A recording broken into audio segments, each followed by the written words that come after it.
বিধানসভা নির্বাচনের ঠিক কয়েক মাস আগে সাসপেন্ড হুমায়ুন কবির। রাজনৈতিক মহল কি ব্যাখ্যা, তার রাজনৈতিক মহলের কি প্রতিক্রিয়া, কতটা সমীকরণ বদলুল হতে পারে শুনবো। তৃণমূল মানে তো বাবর, হুমায়ুন আর মমতাজ, এটা ছাড়া তো তৃণমূল হতে পারে না। আপনি বলছেন শাসন করছে, ও তাহলে হয়তো মনে হয় কিছুদিনের জন্য হবে, আবার কিছুদিন পর হয়তো উঠে যাবে।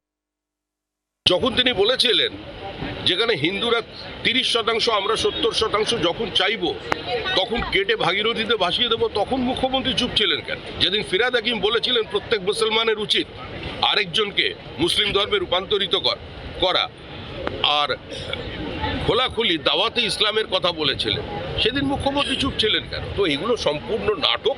তৃণমূল ওখানে বাবরের রাজ প্রতিষ্ঠা করতে চাইছে। পশ্চিমবঙ্গের মানুষ শুধু নয়, ভারতবর্ষের মানুষ সেটা হতে দেবে না।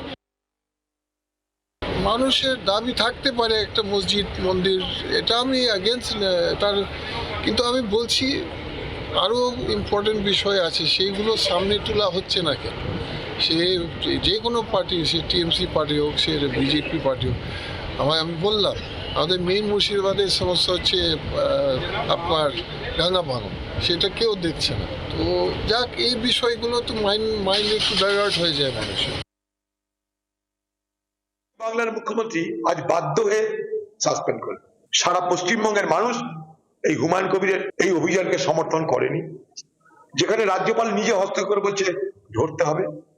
বাংলার মুখ্যমন্ত্রী দিশেহারা হয়ে ভয় পেয়ে আজকে হুমায়ুন কবিরকে সে সাসপেন্ড করে।